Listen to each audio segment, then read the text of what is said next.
Salvation is here. Salvation that died just to set me free. Salvation is here. Salvation is here and it lives in me. Salvation is here. You are alive and you live in me. Salvation is here. Salvation is here and it lives in me. Salvation is here. You are alive and you live in me. 'Cause I know my God saved the day, and I know His word never fails, and I know my God made a way for me. I'll be alright, 'cause I know my God saved the day, and I know His word never fails, and I know my God made a way for me. Salvation is here. Salvation is here and it lives in me. Salvation is here. You are alive and you live in me.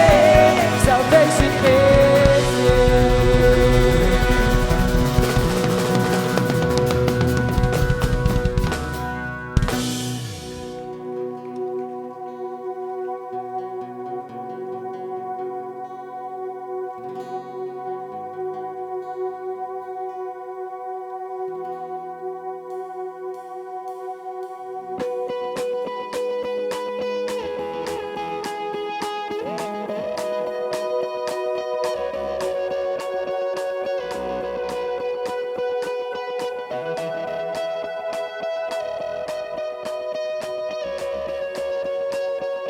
What are you turning to wine? Open the eyes of the blind. There's no one like you. There's none like you. Into the darkness you shine. Out of the ashes we rise. There's no one like you. None like you. Our God is greater. Our God is stronger. God, you are higher than any other. Our God is healer. Awesome in power. Our God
awesome in power, our God, our God.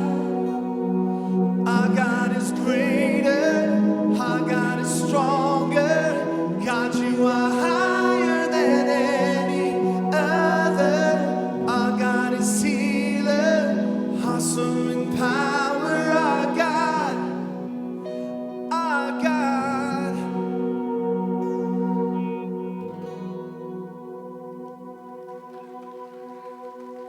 All things have passed away. Your love has stayed the same. Your constant grace remains the cornerstone. Things that we thought were dead are breathing in life again.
Jesus, we thank you for allowing us this time where we can come, we can remember who and who you are. God, we pour out all of our affection, all of our devotion towards you, Jesus, God. There is no empire, there is no kingdom, there is no king, there is no ruler that is above you, God.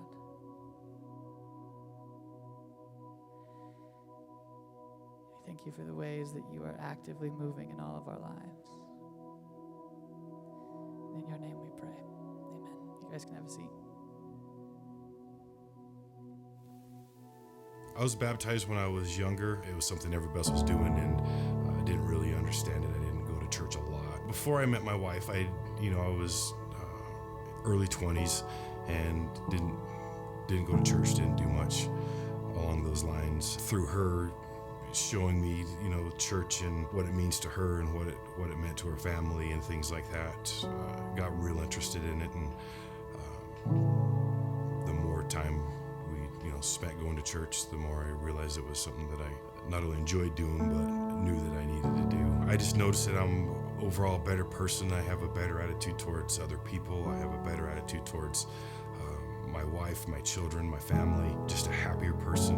I enjoy life. I enjoy coming to church. I enjoy being around other people. I like to thank my wife's parents, Dick and Judy, for raising her to be Christian and to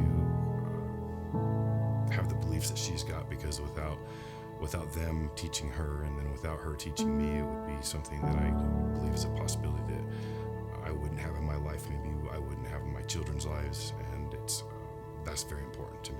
My children mean so much to me, and I'm just so excited about being able to be baptized with Logan, and then me being able to baptize him.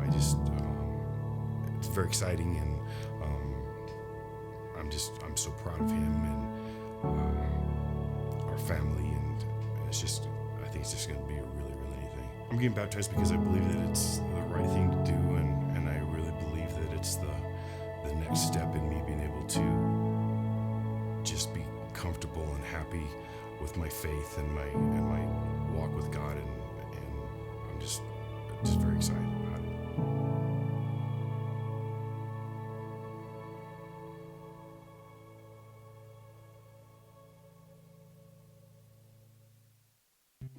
I kind of wanted to be a Christian when I was about 3 or 4, when I kind of learned what it actually meant. I go to Blast, and I like the teachers because they are always super nice, and I like learning about God because they always make it into like a game, and it's really fun. Jesus is important to me because he is the one and only true God, and he never lied, and he was trustworthy. I'm really excited that my dad is baptizing me today. My dad is the best dad in the universe, and it just really helps me. I want to thank my dad, my mom, my grandma, my grandpa, my sisters, and my entire family. I'm getting baptized because I want to be better friends with God and Jesus, and I want to show that I am Christian, and people understand that I am a Christian more, and so it will help me become a better person.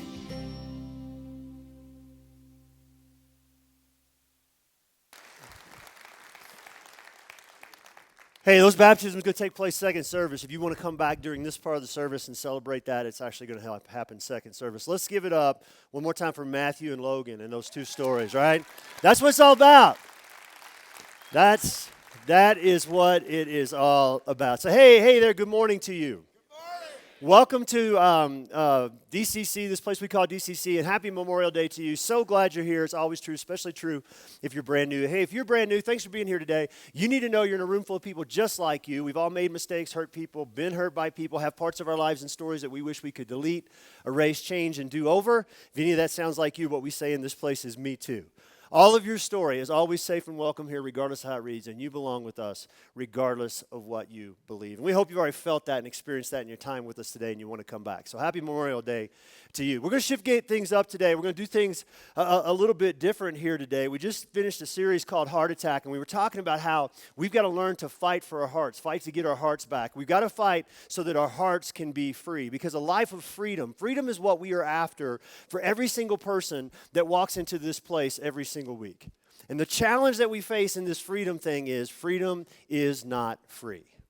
Freedom is not free. And so I don't think there's a better weekend for us to talk about freedom than this weekend, Memorial Day weekend. And that's really what I want us to do today. You know, I think on this particular weekend, it is so easy for us, for all of us to it's so easy for us to think about it's another 3-day weekend, it's a day off work, it's a time to go camping, it's a time to cook out, have a few beers, to take the kids to the pool, to just hang out and whatever it might be, do some work around the yard or around the house.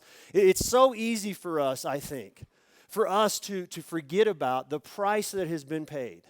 The price that has been paid so that every single one of us are free. So we can sit in this room without any fear and hesitation and do what it is that we do. I think that we often, I don't know if you're like me, but I often take my freedom for granted. I think we take our freedom for granted. Donald Stratton is a guy, he's one of the 4 or 5 maybe survivors of the USS Arizona that was bombed by the Japanese December 7th, Pearl Harbor, 1941. And I've met Donald. He's a great man. He only lives about 10 minutes from our church here. I know his son. I know his granddaughter pretty well. And he's a tremendous guy. And he still carries, here 76 years later, he still carries the scars on his face and his neck and his body from the burns he experienced when the Japanese bombed the USS Arizona 76 years ago. He's a real hero. He's written a book. Last year he wrote this book called All the Gallant Men. I want to read you a quote from his book. I want you to listen to what he said. So last year he went back to Hawaii, to Pearl Harbor for the 75th anniversary of the bombing of the Arizona, of the Pearl Harbor attack. Here's what he says. He says, "I stand there on that monument today, looking out to the sunken remains of what was once the pride of the Pacific Fleet. It's hard not to pray. Not to realize how complacently we live our day-to-day lives. Hard not to ask God for forgiveness for our forgetfulness. We've forgotten so much, not just individually, but as a nation. A man died for me today. A man died for me today." Jesus said in John 15, he said, "My command is this, love each other as I've loved you." And he says, "Greater love has no one than this, than he laid down his life for his friend." And I want us to remember that today. So many people, so many men and women have laid down their lives so that we could sit in this room today, so that we could be totally and completely free. And I don't think we do it intentionally, but it is so easy for us sometimes, I think, for those fallen heroes to just become statistics, for them to be numbers, to them to be faceless and nameless people, just these figures that get lost and forgotten over the course of history. And I'm telling you, that has to change. That has to change. Every one of those people, every one of these heroes had a name, and they had a family, and they had a mom, and they had a dad, and they had dreams and passions and desires for their lives, just like we do as we sit here today. Every single one of these heroes had a story. They had a story. And I want us to walk together into one of those stories today. We're going to walk together into one of those stories today, a story that has changed my life forever.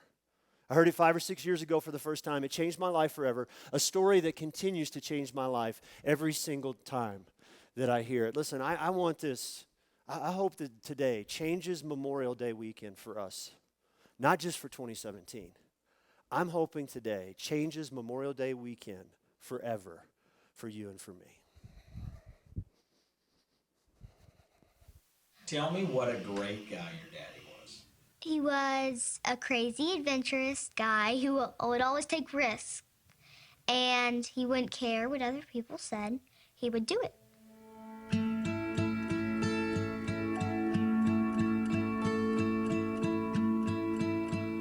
Raised in Hot Springs, Arkansas, southwest of Little Rock, and just outside the Ouachita Forest, Adam Brown was a country boy with a fond appreciation for sports, girls, and Razorback football. He was the one that was always jumping. I can remember spanking him so he wouldn't jump off the back deck. He was about 2, maybe 2.5. It's probably 12, 13 foot high, and he just thought it was so neat. Adam was a very strong-willed child. We would wrestle and fight, and the problem with Adam is he would never quit. And I was so much bigger and older than him, I would have to quit because I didn't want to hurt him. He knew how to press every single button I had, and he loved it. But he also was the kindest person. I mean, he always wanted to love on me. He had amazing courage for his size. Even though he was the little guy, he looked out for me when I was bigger than him. You just knew that he was the kid that if you dared him to do anything, you were going to be paying up because he was going to do it. It didn't matter. He just had no fear of anything. We had a drill we call alley drill, and it's just a kind of a gladiator type thing. One tries to whip the other one in the drill. We had this big upperclassman lineman step in there that was getting ready, and the next thing I know, this little bitty kid from the sophomore side jumps in there and is ready to go against this big lineman. And of course that kid was Adam Brown. We made him get out of there, and the kid got mad. He really wanted to take on this big guy. He played as if he were 6'5" and 280, 290. He had that mentality. He and Amanda both, they loved their school. They didn't want to graduate. They didn't want to go off to college. Is that good? He was a loud personality, and everybody knew it and knew him, and most people loved him. All these people are telling these stories about this guy named Adam, and man, they really made him out to be Superman. I was thinking, wow, I'd like to meet this guy. Next thing you know, I see this guy jumping off the roof into the pool. I would hear rumors about some of the antics he would pull when he was in high school, and I guess the one that scared me the most was him jumping out of a moving vehicle off of the Highway 70 West Bridge into Lake Hamilton. Apparently that was a scene from the movie Navy SEALs. And so since Adam was in high school, he wanted to be a Navy SEAL. I didn't know that. It's funny because he wanted to join when he was 18, and his mama wouldn't let him. You know, he'd always talked about it, and we were just like, go to college. And then after college, if you want to go in as an officer or something, go ahead. She kind of talked him out of it, and that was kind of the time period he got into a little bit of trouble. He met the wrong people, got mixed into the wrong crowd, and things started to happen. Like many teenagers growing up, Adam had a rebellious period or stretch of time his family or friends refer to as his dark days. We had some pretty hard times then because I could see where he was going and he didn't. We were trying to help Adam through some things, and we could not do it. He'd spent 45 days in jail. And we finally got to that point and said, we can't. And Larry took my hand and he said, we can't do this alone. We got to go to church. We got to figure out, got to talk to God. I wanted to help Adam. And when I got there, it helped me. I picked him up from jail and took him to this father-son retreat. They had their 7, 8, 10-year-old kids, and I had my 22-year-old kid out here at this father-son retreat. He went through a very rough patch in his life, very rough patch. And I met him after that. We recommitted ourselves to Jesus, recommitted ourselves to each other. And since that day, Adam and I have never had a crossword. I guess from the moment I met Adam, I could just see a difference in him. Because he would have some mess ups. But I guess I could see Adam, and I could tell inside of him that's not what he wanted, and that's not what he wanted to be. And he was so much greater than that. And so everybody was telling me to run away from him, don't stay with him. I was just afraid that she was getting in over her head. She didn't really realize how much energy and where this energy could take her with what Adam was about to give her. But I look at it now, and God just sent Kelly. The more I prayed about it, God told me to stay. And so I did. His mother gets a call and said, "No, Mother, I got some things I need to tell you." And I said, "Okay." And he said, "Well, number one, I got married." And she says, "Oh, well, we would like to have been around for the ceremony, but and he said, "Oh, I got one other thing. I've joined the Navy too." So, as was Adam's character, he wasn't satisfied just to be a Navy man. He wanted to shoot for the elite United States SEALs.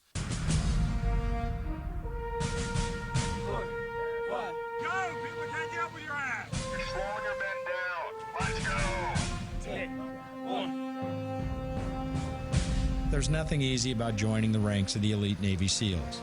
Terms like Hell Week are meant to tone down the description of those that survive it. When we found out that Adam was going to apply for SEAL school, or BUDS, we realized that, that's really hard. But once he set his mind and started doing it, we started thinking, well, you know what? He might do it. There was never any doubt whether he would pass or not. We knew he would. One can only imagine the pride a man has as he's awarded his Navy SEAL Trident. The day that something's pinned to you that signifies you've completed something that very few people will or ever could do. I think he was very proud of himself for finishing something so tough. He became a man, quite honestly. That's the way I feel. He grew up. He was dedicated and focused. It really kind of pointed him on a path that he wanted to be on. And there was an extreme relief and just self-pride, and he deserved it. He deserved it. He worked really hard. Almost anyone who grew up with Adam or served with him in uniform says that he lacked an all-important fear gene or temperance regulator for caution and risk. He was a bull in a china closet with no rational perspective for the breakable, the delicate, or the fragile. It didn't matter if he had to climb a building, if he had to jump out of something, he did it. Most of us were born with a fear bone. Adam was not. The guy just was flat out fearless. He did like to try something just to say he could do it. Why walk down the stairs? I'll slide down the railing. Why walk down the hill? I'll run down the hill and do cartwheels while I'm at it. Well, we'd always just kind of joke, that if we wanted Adam to do something, all we had to do was kind of bet him that he couldn't do it, or tell him that it couldn't be done, and it'd get done. Adam Brown, by everyone's definition, was one of the toughest men you'll ever meet. A man of incredible fighting skill for sure, a guy with above average strength without question. But the tough they speak of was his threshold for pain. This guy could suck it up and press on like nobody's business. Every time he come back with a different war wound, he just stand up, shake it off, and keep on going. He was shot with a sim round in his right eye in 2003 of August. And not until he walked in the door and I see his eye completely just mangled, did I realize the seriousness of what had just taken place. They were hoping to regain the sight in his eye, and he never regained it. Most people kind of counted him as leaving. It was time for him to go. However, he wasn't done, not at all. His perseverance, he never gave up. I was around with so many different things that happened to him, and other men would just be finished. He was in the passenger side of a Humvee, and it hit another armored Humvee, and it flipped, and he was just holding on, and it rolled on top of his fingers.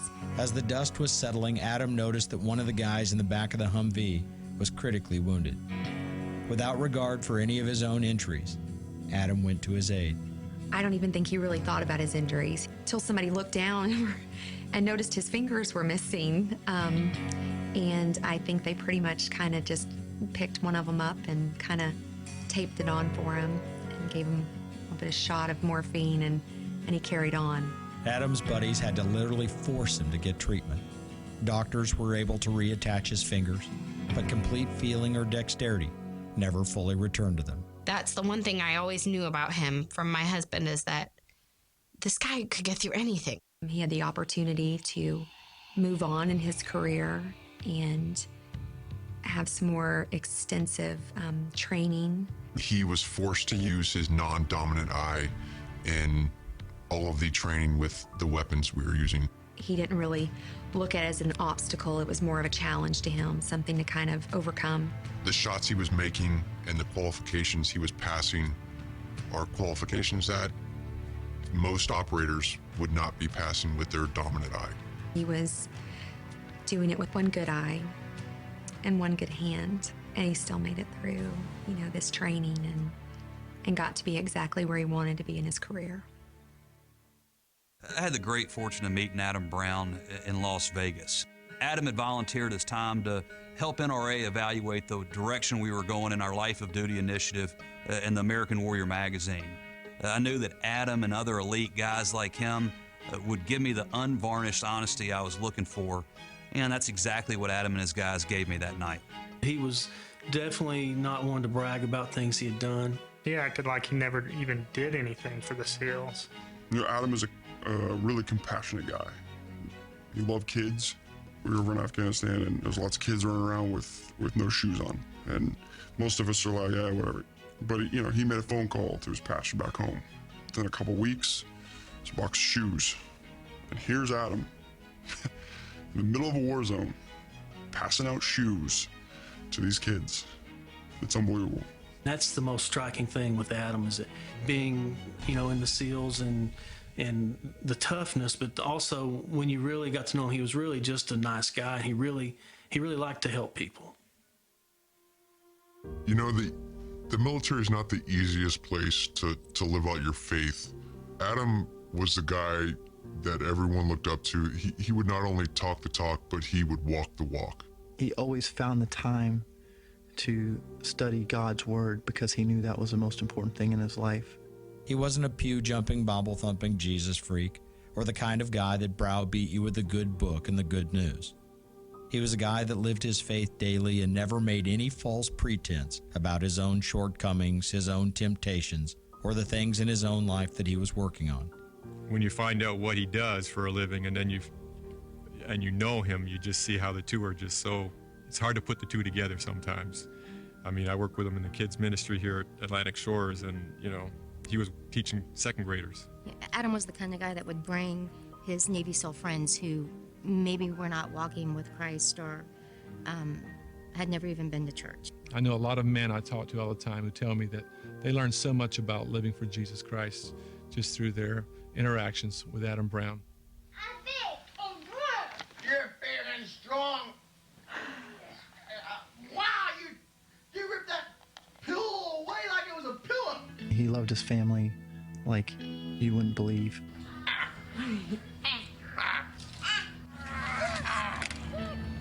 Well, there's a cross. Good going, First Mate. He is so not afraid to look like a nerd. When he was separated from his family, it was the hardest thing. He had a picture of the family on his computer, and he'd look at that computer, and he just looked so sad when he'd see the picture of his wife and kids. He just missed them terribly. Hey, Savannah. Let me see you. Where you at?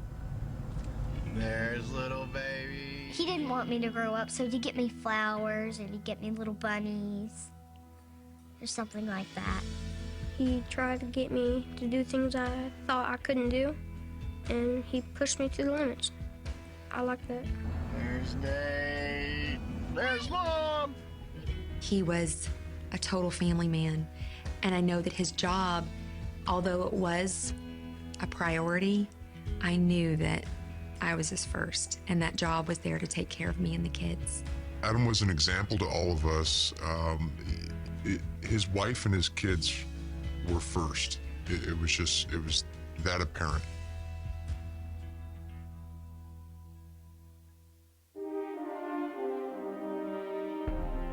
For those who wear a trident, one measure of their service to the community is the number of deployments they have made.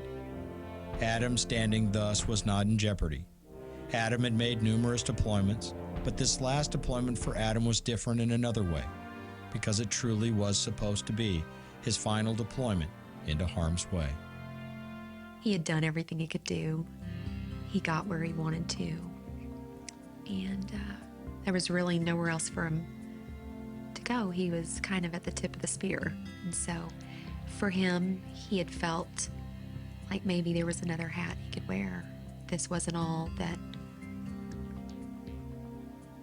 there was more to his life, which sounds crazy. I mean, he was a SEAL and he wanted to be a full-time dad.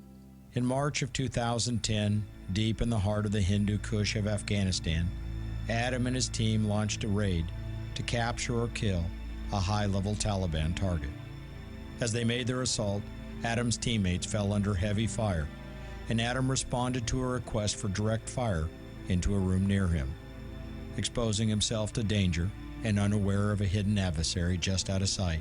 We'd heard Adam come over the radio and tell us that he'd been hit. And, that's never good news.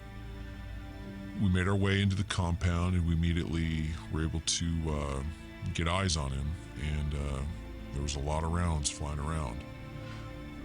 We made our way over to him and were able to kind of drag him from the position where he was at and get him to a place where he could, assess his injuries and begin to do what we could do for him. And then I woke up and I heard the knocking.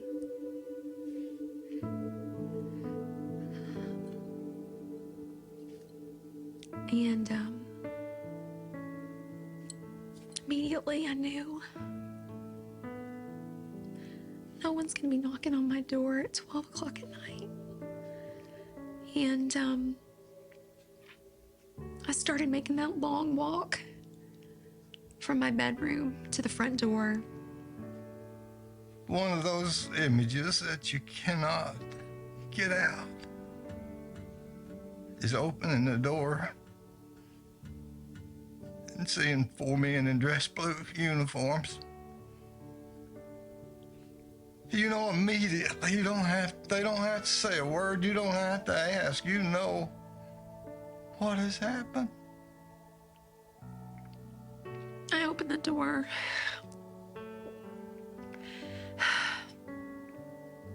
And as soon as they opened the door, I just hear them talking, letting me know that he'd been killed. And while there was talking,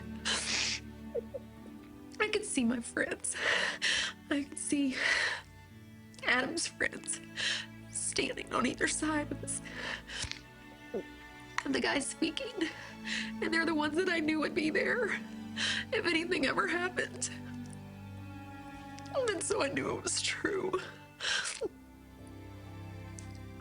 In that fleeting moment, I had to say, oh God, you got this. You didn't do right here. I felt like God had told me, at the beginning of the day, something really bad was gonna happen. But I just felt like something else was gonna happen to Dad. And then I come downstairs and I see everybody. And I already know. I'll never forget the heartbreak that I'd lost one of my boys. The last thing that he told us, I'll never forget it, was the words, "I'm okay." And I've really thought about it a lot, since that night. Was he okay because he knew where he was going? I mean, he was just such a tremendous man of faith that if not in this life, maybe the next. Or was he saying those words because he wanted us to be okay, because maybe he could read in our eyes that we knew he wasn't okay? I don't know.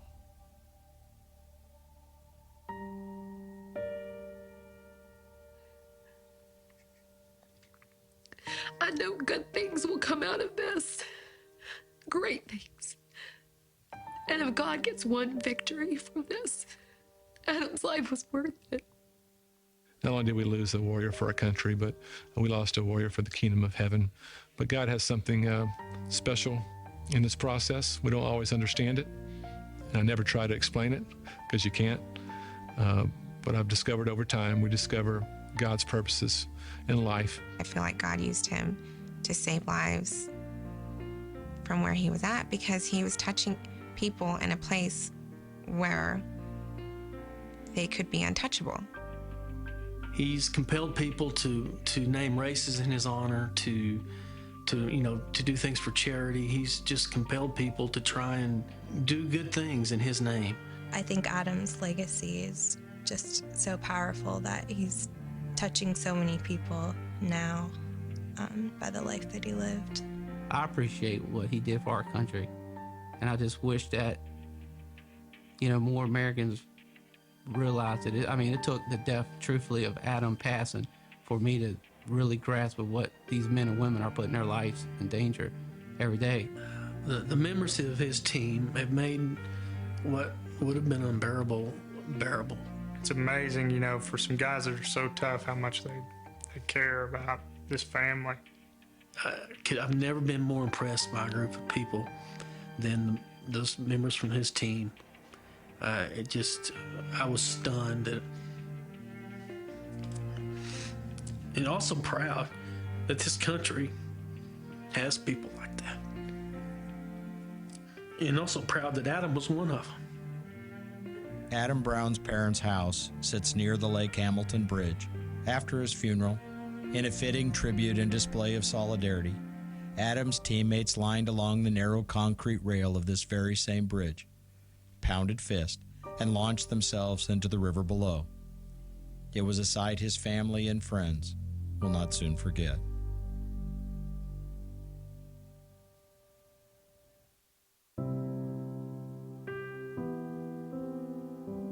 I knew, and he knew, exactly how we felt about each other. There's absolutely not one regret. Not one.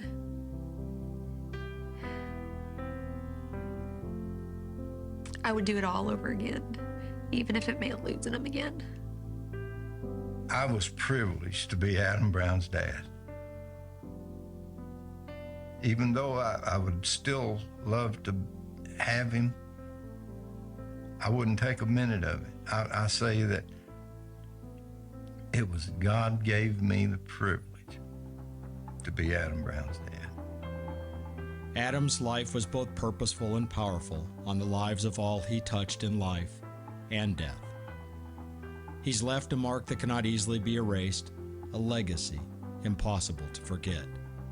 It is a legacy of love, compassion, sacrifice, and courage. Everywhere you look in the life of Adam Brown, you see the fingerprints of God. There is little doubt that his life on earth was by divine appointment, and that his calling home, while difficult, was scripted by God as well.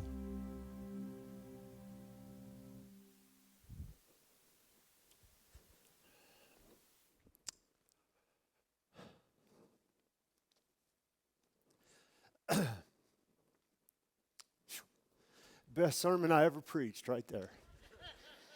Right? Yeah, you can give it up. Give it up. Wow.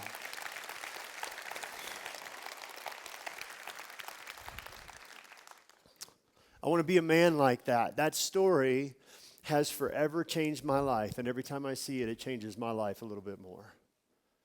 When we watch that, it changes things about this weekend, doesn't it? I mean, these are not nameless faceless people. These are sons and daughters, husbands and wives, brothers, sisters, cousins, friends. They're people just like us who have big dreams and big passions and big ambitions for their life, and people that they love, and moms and dads, and who ultimately are willing to lay down their dreams and to lay down their very lives so that we could be free. I want you to do something with me. Let's all stand together. I just want us to take a moment. Just want to take us a moment to remember those who have died, those who've laid down their lives. Greater love has no one than this, that they lay down their life for a friend. Let's take a minute and remember those who've laid down their lives so that we could be free.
can be seated.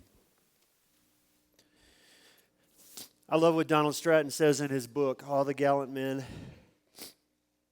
He says, of all the questions we could ask of God in times of war, from the protection we ask for our loved ones to the clarification we ask as to the why of it all, there's one that we should really direct to, not to him, but to ourselves. Am I worth dying for? Am I worth the sacrifice of who they were or someday would become? He says, I've reflected on that question every day since December 17th, 1941. Am I? Am I worth dying for? Let me go ahead and answer that question for you. And the answer is yes. Yes, you were. And it reminds me of the ultimate hero who laid down his life for every single one of us so that we could be not only forgiven but free. On the night before he was arrested and led away to be beaten and crucified, Jesus sat together with his guys. And he passed the wine and he passed the bread and he said, hey, I want you to do this. This wine is a symbol of my blood that I'm going to pour out for you. This bread is a symbol of my body, which I'm going to have broken for you. Do this to remember me. I want you to do this to remember me. And because of what Jesus did on the cross, everything we've done, no matter what you've done, how many times you've done it, when you last did it, or who you've done it with, right? It's covered. It's covered because a hero laid down his life for you and for me. Regardless of how bad the things in our past are or how much the things that we've done in our lives have scarred us, or the things that have been done to us, said to us, or said about us, Jesus came and laid down his life so we could be not only forgiven, but be free. And so we're going to remember that. On this Remember Weekend, we will remember what Jesus said. He said, don't forget this. Don't ever forget. Remember me, remember the cross, remember the sacrifice, and remember I did that for you. So I'm getting ready to pray here in a second. We're going to pass some trays. They got a little piece of bread, a little cup of juice, represents the body and blood of Jesus that was broken and poured out for you and for me. If you're a believer in Jesus, some soft music's going to play. You take it whenever you're ready. I'm not coming back up. We're not going to take it together today. As the soft music plays, you remember. And you take it when your heart's ready. If you're not a believer in Jesus, or you're not sure, you're confused, or just don't feel comfortable with this, or if you are a follower of Jesus and today's just not a good day, your heart's not in good space, listen, just take that tray, pass it to the person next to you when it comes to you. There's no shame in that. We're glad you're here. Now, after we take communion, you're going to hear these cups. A lot of people here like to crack these cups, just smash those cups in their hands after they take communion. And really all it is, it's a symbol. It's remembrance of, it is finished. What Jesus said on the cross is true. It is finished. All of my sin is covered by the blood of Jesus. And I am free. Let me pray for us. Jesus, so easy for us to forget. You said greater love has no person than this, than to lay down their life for a friend. And some of these people we didn't even know, but they loved us and they cared about us and they cared about this country and they cared about our hearts enough that they paid the ultimate price. They gave their lives so that we could sit here today in total freedom and worship you. And Jesus, thank you for the way that you modeled this, that you laid down your life, that you went and you paid the price, that you suffered something you didn't deserve so that every single one of us could be forgiven, could be with you forever, but ultimately Jesus too, so that we could be free. And so on this Memorial Day weekend, on this Remember Weekend, Jesus, we don't want to lose that. We remember you, Jesus. Thank you for the sacrifice you made for us. In your name, amen.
stand with us? We do one last song together.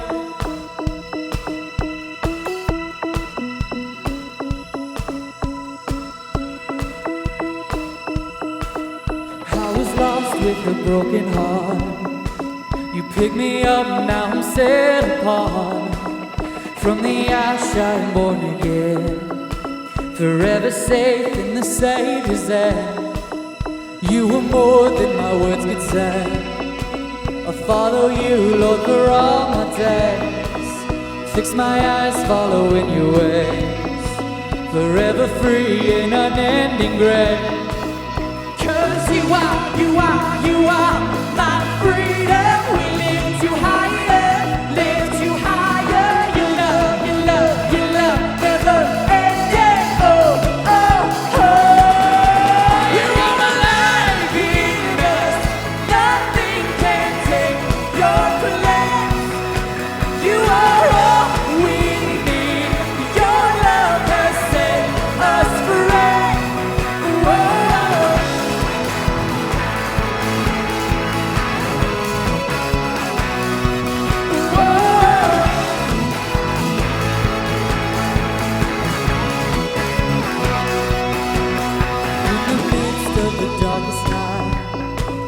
Let your love be the shining light, breaking chains that were holding me. You sent your son down and set me free.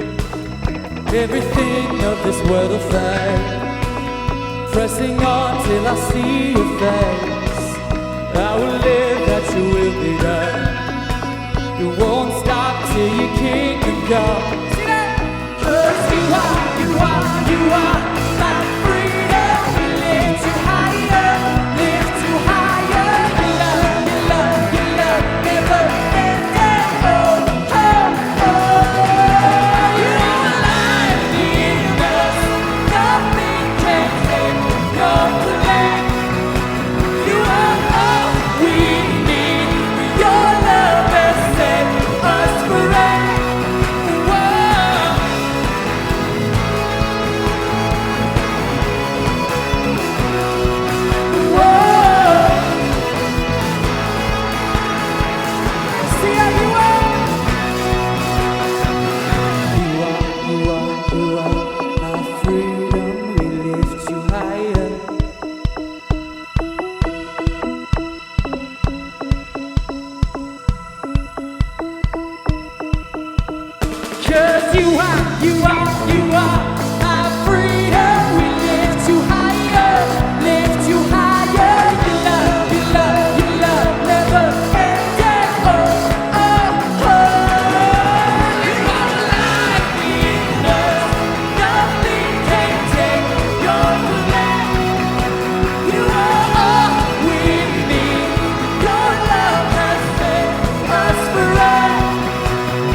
So much for being here. If you have questions, comments, things you would like to know about this place, go out the back door, turn left. There's a room called the Garage. There'll be folks in there who would love to answer those questions for you.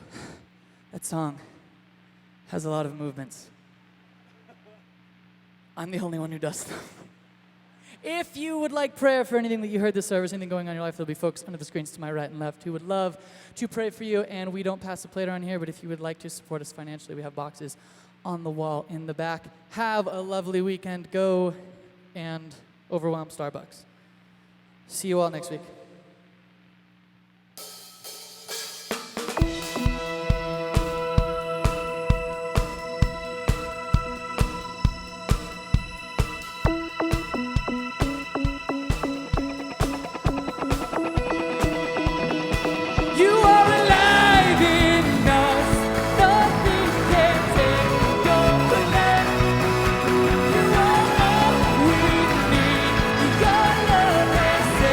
Us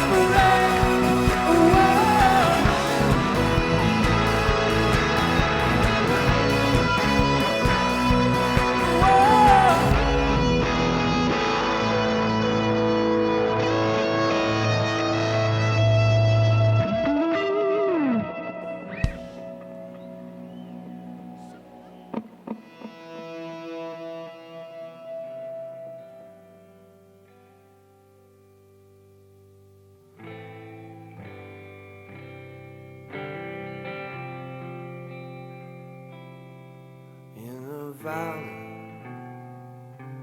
Oh God, you're near in the quiet. Oh God, you're near in the shadow. Oh God, you're near. Am I breaking? Oh God.